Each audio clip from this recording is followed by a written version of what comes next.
ಒಗ್ಗಟ್ಟಾಗಿದ್ದೀವಿ, ಅಭ್ಯರ್ಥಿಗಳು ಒಗ್ಗಟ್ಟಾಗಿದ್ದಾರೆ, ಪಕ್ಷ ಕೂಡ ಅಂತ ಗಂಭೀರವಾಗಿ ಪರಿಗಣಿಸಿದೆ. ಸೊ ಎಲ್ಲರೂ ಒಟ್ಟಾಗಿ ಕೆಲಸ ಮಾಡ್ತಾ ಇದ್ವಿ. ಈ ಸಲ ಗೆಲ್ಲಲಿಕ್ಕೆ ಅವಕಾಶ ಇದೆ ನಮ್ಮ ಕಾಂಗ್ರೆಸ್ಸಿಗೆ. ಅದು ಇನ್ನೂ ಇಲ್ಲ, ಇನ್ನೂ ಚುನಾವಣೆ ಘೋಷಣೆ ಆದ್ಮ್ಯಾಗ ಮಾಡ್ತೀವಿ.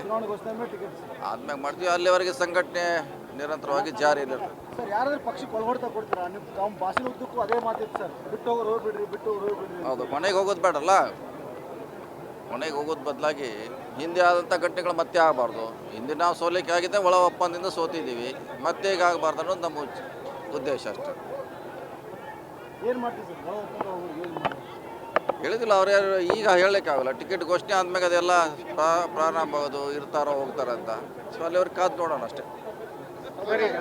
ಕಾಂಗ್ರೆಸ್ ಸರ್ಕಾರ ಹಿಂದೂ ವಿರೋಧಿ ಸರ್ಕಾರ ಅಂತ ಮಾತುಗಳು ಕೇಳಿಬರ್ತಾರೆ. ಬಿಜೆಪಿ ಆರೋಪ ಮಾಡ್ತಾರೆ. ಅದರಲ್ಲೂ ಈ ಗಣೇಶ ವಿಸರ್ಜನೆಯಲ್ಲಿ ಬಹಳ ಗೊಂದಲ ಆಗ್ತಾ ಇದೆ ಅಂತ. ಒಂದೇನಿಲ್ಲ, ಎಲ್ಲೋ ಒಂದು ಕಡೆ ಆಗಿದ್ದು ಇಡೀ ಹಿಂದೂ ವಿರೋಧಿ ಅಂತ ಹೇಳೋಕ್ಕಾಗಲ್ಲ. ಸೊ ಒಂದು ಘಟನೆ ಆಗಿದೆ ಇಲ್ಲಿ ನಮ್ಮ ನಾಗಮಂಗಲದಲ್ಲಿ. ಸೊ ಅದ್ರ ಎಲ್ಲ ಕಡೆ ಇಡೀ ರಾಜ್ಯಕ್ಕೆ ದೇಶಕ್ಕೆ ಹೋಲಿಸ್ಲಿಕ್ಕೆ ಆಗೋಲ್ಲ. ಆ ಘಟನೆಯೂ ಇದೆ, ಅಂದರೆ ಪೊಲೀಸರ ಹ್ಯಾಂಡ್ಲ್ ಮಾಡ್ತಾರೆ. ರಾಜ್ಯದಲ್ಲಿ ಪ್ಯಾಲೆಸ್ಟೈನ್ ಧ್ವಜ ಹಾರಿಸುವಂತ ಅದು ವೈಯಕ್ತಿಕವಾಗಿ ಹಾರಿಸ್ತಾರೆ ಅಂತವು ಭಾಳಷ್ಟು ಘಟನೆ ಆಗ್ತಾವೆ. ಅದ್ರ ಪೊಲೀಸರು ಕೇಸ್ ಹಾಕ್ತಾರೆ, ಕೇಸ್ ಕಾನೂನು ನಡೀತಿದೆ. ಅದು ಯಾರು ಹಾರಿಸ್ಬೇಕಂತ ಹೇಳೋಲ್ಲ, ಯಾರು ಕಿಡಿಗೇಡಿಗಳು ಮಾತಾಡೋದು ಮಾಡ್ತಾರೆ. ತಪ್ಪೇನು ಅಂತ ಜಮೀರ್ ಅಹಮದ್ ಅವರು ಹೇಳ್ತಾರೆ. ಹಾಂ, ಭಾರತೀಯ ತಪ್ಪೇನು ಅಂತ ಜಮೀರ್ ಅಹಮದ್ ಅವರು ಹೇಳ್ತಾರೆ.